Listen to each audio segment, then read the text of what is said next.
What is good, mi gente? My name is Chris. And I'm Carlos. And this is You Want A Cafecito, your go-to podcast for all things Latinx, where we discuss the ins and outs of our community. With the millennial flair, of course. So if you with that, stick around. All right, sis, you ready for the cafecito? Sírvelo, mami.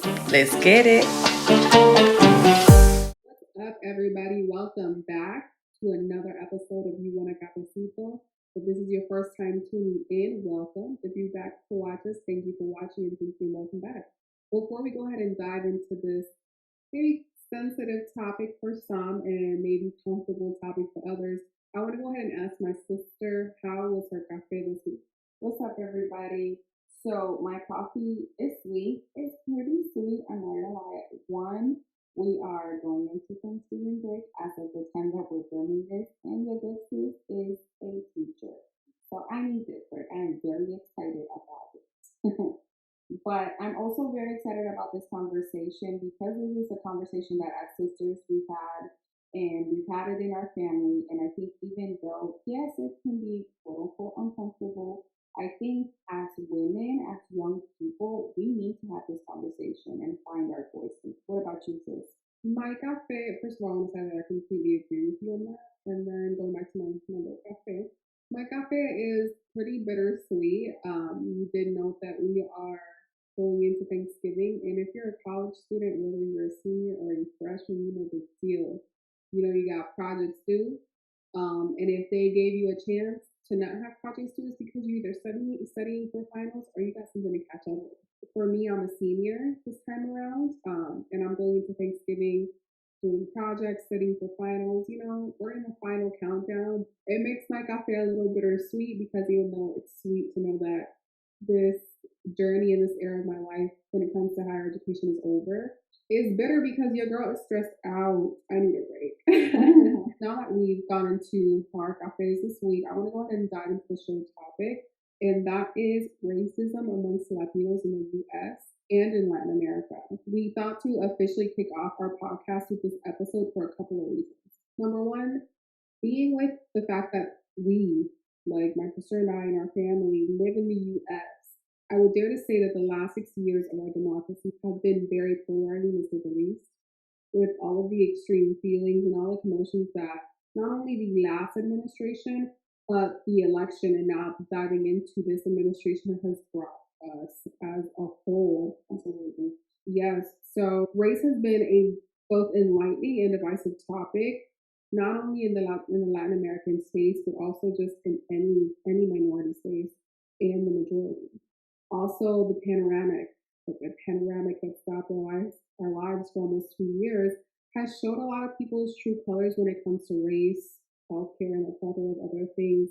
But I want to bring it back to race for today's episode because when this whole issue of the pandemic took place, it showed a lot of people's true colors. There were a lot of people, especially in the media, a lot of elected officials calling it the Asian flu, just really devastating things. And it really showed us how minorities and how, for today's episode, Latinos are treated, not only in the US, but in our respective countries. So with that being said, sis, I want to talk about the term mestizaje and what it means. Because to be honest, I had never heard about it until you brought it up. So I want you to go ahead and define it for the people. For sure. So to be clear, I think it's important to understand the difference between race and ethnicity because these two terms are used interchangeably instead of mutually exclusive.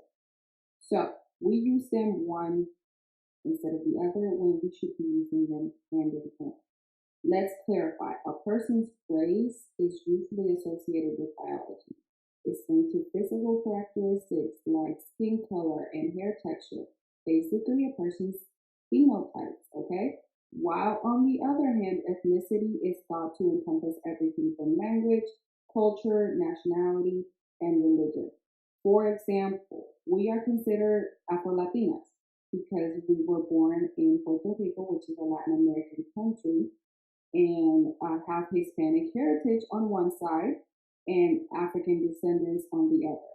Meaning we have Black people in Latin America, but for us specifically, we have an entire side that is Black. And I want to go ahead and clarify We have Hispanic heritage on both sides. My father is not African American. My father is a Black Puerto Rican, meaning that his family is predominantly Black, while my mother's family is predominantly mestiza. Right. When you mix those two, that's how you get an Afro Latina, right? We are Black Latinas, meaning we are Puerto Rican women who happen to be Black because of our Afro descendants, okay? So now that we have a little bit of that understanding, let's do a little bit of a history lesson. Not too long, so we can keep it short. When the transatlantic slave trade took place, enslaved Africans were brought over to the Caribbean and the Americas, and they were forced to work the land. When Europeans started conquering the land, I use that in air quotes because let's be honest, you conquered a land that had already been discovered. You can't discover something that was already inhabited by our indigenous ancestors. Therefore, the mixing of races took place. That's where the term mestizaje was initially born without even knowing. Correct. The term mestizaje in English means mixing of races, and therefore mixing of cultures. Fast forward throughout the years, mestizaje has been used throughout Latin America as a quote unquote tool to merge races in efforts to minimize the Black and Indigenous experience, essentially erasing the true and ethnic face of Latin American people and whitewashing it to fit the European view or the European idea, meaning making Latinos white. While this is a very brief synopsis of the term mestizaje, I do believe it's important to and worth mentioning because it indicates achievements of indigenous and Black lives in Latin countries, as well as here in the United States. And it also highlights the lack of awareness that North Americans, American people, In the United have States. in the United States have when it comes to perceiving us, and how we as Latin Americans perceive ourselves. So this is something really important that we want you guys to understand. In the United States, we have an identifiable issue of race that white people want to ignore. But, and this is a very big but, in Latin America, we are still trying to get people to acknowledge that racism and colorism in the Black and Indigenous community is a big thing in that it exists because we want to ignore the fact that we have a Black and Indigenous community. And some might say that that's an evil, that's a huge evil that really is the same on both sides of the spectrum. It was just handled differently in the United States as opposed to throughout Latin America. But I can definitely agree with that because people in the United States usually tend to see us Latinos as a monolith group, meaning that we all have one face, usually are from a certain region of Latin America, Mexico, and we have the same culture, which couldn't be farther from the truth. In all actuality, Latinos come in all phenotypes, and a lot of these phenotypes reside in different regions of Latin America and the Caribbean. For example, Mexico and a lot of countries in Central and South America have a strong indigenous influence because the sizes of those empires that were established before white Europeans started, quote unquote, conquering and exploiting the land were there. So even a lot of that culture that was lost throughout the age of conquest, a lot of those city names still reside. A lot of those ancient structures, traditional practices still stand today. For example, there are actual regions in Peru and other countries where some people do not identify Spanish as their first language. Instead, they identify Quechua as their primary language. Not to mention the fact that a lot of the traditions of the indigenous and specifically in healing practices, they are still very much of a part of our everyday life. Right, there's still a thing today. Going back to the structures, the Incan pyramids, they're still standing alive and well. Aztec city names, especially in Mexico, there's a lot of names. Like I want to say is Oaxaca one of them. There's a lot of names that are kin to that particular language. So while they were able to keep a lot of that indigenous influence in the Caribbean, the African culture is prominent, is a little bit more prominent. So, for example, in our food, our dance, even cultural practices, morcillas, which in English is known as blood sausage, was a food given to the enslaved by their owner as scraps. And the enslaved found a way to make fight out of that and make it good, and it's still a food eaten to this day. Somebody Now would it's call it, considered a delicacy. A yeah, delicacy. somebody would call it a delicacy. The dance, the bomba y plena, that is extremely influenced by African drum and African traditional dances, and also brujeria in the African Caribbean or Afro Caribbean, excuse me, communities. If you are Cubano, Dominicano, Puerto Riqueño, and you are Even Panamanian, because one side of Panama is residing towards the side of the Caribbean too. right, so if you are from those areas where African influence was prominent, basically, if you're from a black household in those areas, you know of the quote unquote term used for brujeria, which is just a faith practiced by the enslaved and passed down throughout the generations. Now, if you date back to when these people were brought over and this society took place, the Catholic religion and the Catholic faith was really passed and forced onto these people. So a lot of these black households have mixed brujeria and the Catholic faith together as one.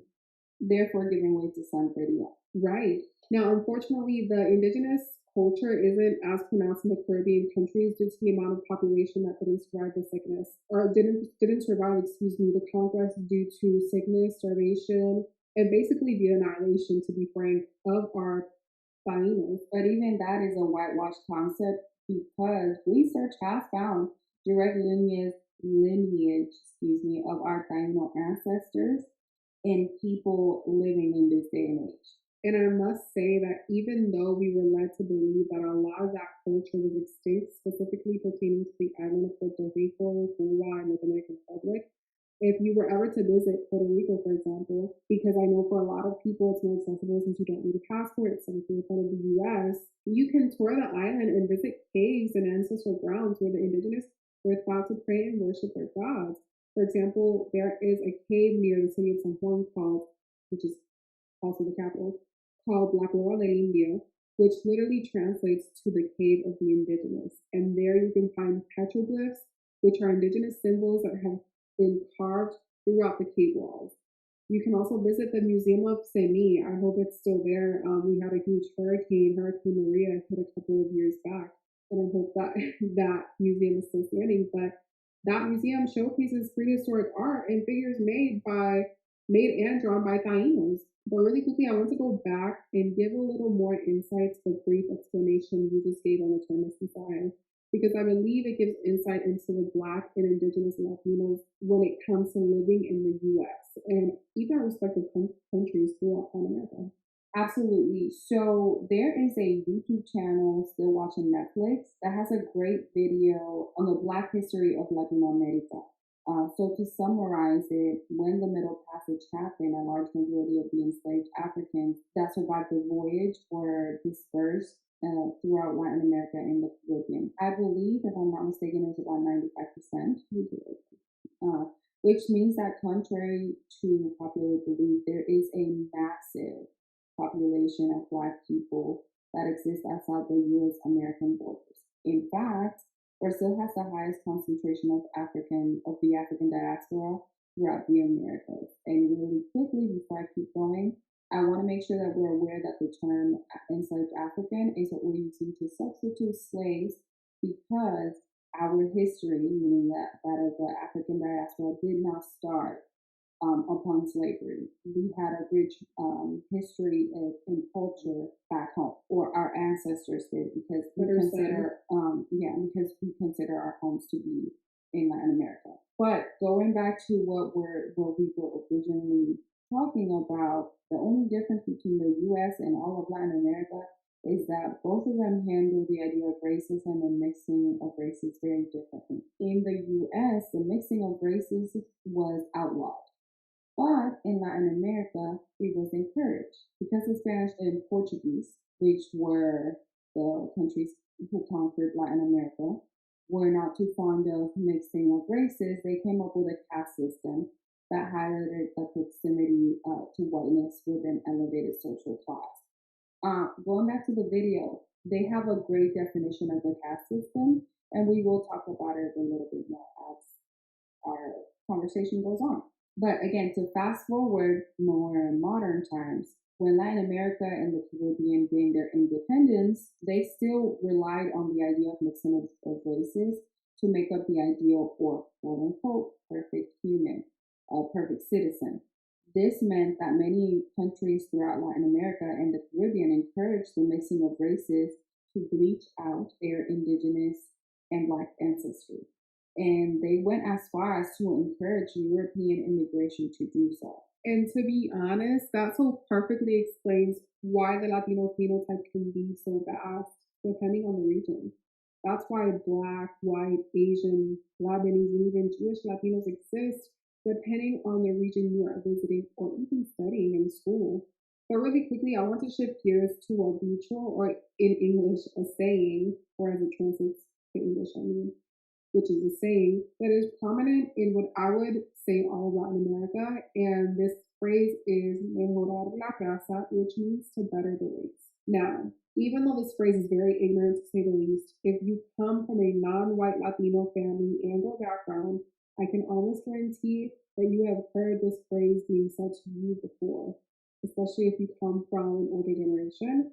I know that personally our mom heard this phrase when it came to her to be some men because I mean, ultimately, she married a black man. She married a black Puerto Rican man. And this is her not being a white woman. This is her being a mestiza Puerto Rican woman. Right, that's her background as well. Well, I would never shame the individuals that directed this phrase to her because at the end of the day, this is more than just a phrase. It has a lot of struggle and distorted belief backing it. I wanted to touch on the phrase because I believe that those few words actually have the power to mold and shape our experience in the United States as well as in our country of origin. Well, yes, let's talk about it. So before we talk about it on a societal level, we got to talk about it on a personal level. We've had conversations with our mom and how she heard this phrase being directed to her because of her preference, which usually tended to be black men. And while I do agree with you absolutely on the fact that this saying is wildly ignorant, it does explain the brainwashing we've had done onto us by our colonizers, which states that our proximity to whiteness somehow elevates our lives and essentially makes everything easier, which refers back to the caste system placed onto us by the Spanish. But let's go back some generations, even before our mom's generation, so really we're talking about Gen X. Racism and colorism were deeply a part of our societal norm. Yes, sis. So to quickly interrupt you, whether it was professional privilege, which in many cases meant that you were afforded the opportunity of a better job simply because you were of a higher social status, or maybe you had the privilege of marrying somebody with a lighter skin tone and in turn having mestizo babies. For example, let's say a white Puerto Rican and a black Puerto Rican birth mestizo babies. That baby has to some extent a higher social elevated class. According to the caste system, that baby, that mestizo baby, has a higher elevated social status than his own black parent because he is now of mixed race, and that elevated him on the social status and on the social levels that were placed onto us by the Spanish, and therefore we even kept perpetuating ourselves. Oh, yes, and let's get into how the European beauty standards perpetuated this false belief that if you did not have proximity to whiteness, you were unattractive. Girl, yes. And the term pelo malo is a perfect example. Pelo malo, which translates to bad hair, is a term coined by fair-skinned Latinos to embarrass or shame those of us with blacker backgrounds. Something so trivial. And I say trivial because it's hair. Even though to black women, and I would say to women everywhere, our hair is our crown, it really signifies how trivial it is because you would make somebody feel bad about their hair textures. But anyways, returning back to the point, something as trivial as curly and kinky hair, which is something that we naturally possess, we can't do anything about it, but it has been deemed unattractive and in turn undesirable. So when our families from older generations encourage us to blend and mix our races, they do so because they have this distorted, again, this distorted belief that things will in turn be easier for us. But let's be honest, whether it be here in the US or in Latin America, or in other parts of the world, racism and colorism are still very much alive and very much well. That's why you see skin bleaching campaigns in Jamaica, Africa, and even Asia. The belief that proximity to whiteness somehow elevated our human experience is still very relevant and very unfortunate. So, does that answer the age old question? Are generations past racist and colorist? To me, the answer is yes and no. It is a complicated answer, unfortunately, especially on the Latino aspect. To them, lighter skin or looser hair texture opened up a new pool, and presenting as mixed or white passing can offer better job opportunities. I also have to say no because they don't necessarily believe you deserve or are worth less. They're just brainwashed into believing that this certain thing will make your life easier. I very much agree, and I like the fact that we keep emphasizing how the proximity to whiteness makes things in their minds appear easier because that is what was fed to them. Remember, being white oftentimes meant you had a higher social status. You were probably richer. You were noted by magazines, or since we're talking about generations prior, they still had media. Probably contrary to popular belief, they still had some sort of media. And what you would see was people who were white or had proximity to whiteness. And very important to mention, these prior generations that we are speaking of, meaning grandmother and great grandmother generations, they already had experience with these aspects. They were just aiming as much as possible to be white because of the struggles that they were experiencing. And they thought that the best way to do so was to make the next generation better.